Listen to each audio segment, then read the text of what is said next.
ഞാനും പുയ്യാപ്പിളയും പിന്നെ നമ്മുടെ ചങ്കുകളായ അസീലയും ഷെരീഫും ഒരുമിച്ചാണ് കേട്ടോ അസർബൈജാനിൽ പോയത്.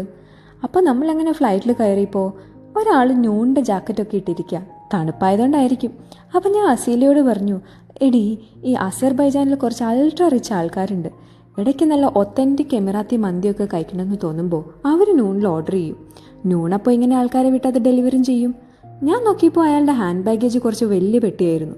അപ്പം ഞാൻ പിന്നെ അവളോട് പറഞ്ഞു, കണ്ടില്ലേ, ഫുഡ് ആയതുകൊണ്ടാണ് ഇത്ര വലിയ ബാഗൊക്കെ ഹാൻഡ് ബാഗാക്കി അലൗ ചെയ്തത്, അല്ലെങ്കിൽ ഫുഡ് ചീത്തായി പോവില്ലേന്ന്.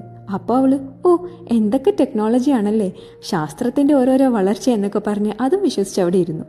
പിന്നെ ബാക്കു എത്തി ഇമിഗ്രേഷനൊക്കെ കഴിഞ്ഞപ്പോൾ ആ നൂൺകാരനെ പിന്നെ ഞങ്ങൾ കണ്ടു. അപ്പം ഞാൻ പിന്നെ അവളോട് പറഞ്ഞു, മന്തി ചീത്തയായെന്ന് പറഞ്ഞ് അയാളെ പുറത്തിറങ്ങാൻ സമ്മതിച്ചില്ല, പാവം, ഇനി അസർബൈജാൻ ഒന്നും കാണാതെ തിരിച്ചു പോകണമെന്ന്. അപ്പോൾ അവൾ പറയാ, അതെന്താ അങ്ങനെ, ഫുഡ് ചീത്തയായില്ലേ എന്നൊക്കെ നോക്കാൻ ഇമിഗ്രേഷൻ ഡിപ്പാർട്ട്മെൻറ്റിന് എന്താ റൈറ്റ്, അങ്ങനെയൊക്കെ. അങ്ങനെ അവളുടെ കലിപ്പ് മോഡ് ഓണായപ്പോൾ ഞാൻ പറഞ്ഞു, പിന്നെ ഈ ചീത്തായ ഫുഡൊക്കെ കഴിച്ച് ഇവിടുത്തെ സിറ്റിസൻസിനൊക്കെ എന്തെങ്കിലും പറ്റിയ ആര് സമാധാനം പറയും, നീ പറയോ? അത് ശരിയാ, പാവൻ നൂൺകാരൻ ഇവിടെ വരെ എത്തിയിട്ട് അസർബൈജാൻ കാണാതെ തിരിച്ചു പോണ്ടേ, അങ്ങനെയൊക്കെ ചോദിച്ചാൽ അവൾ ആകെ സാഡ്. അപ്പോഴേക്കും നമ്മളുടെ പുയ്യാപ്പിളമാർക്ക് ചിരി അടക്കാൻ പറ്റുന്നുണ്ടായില്ല. അപ്പോഴാണ് അവൾക്ക് മനസ്സിലായത് ഞാൻ അവളെ പറ്റിച്ചതാണ്. എന്നെയും ഇവരിടയ്ക്കിടയ്ക്ക് ഇങ്ങനെ പറ്റിക്കാറുണ്ട്. പറ്റിക്കുമ്പോൾ സീരിയസ് ടോണായിരിക്കും, അതുകൊണ്ട് നമുക്ക് ആർക്കും മനസ്സിലാവില്ല പറ്റിക്കാണോ അല്ലയോ എന്ന്.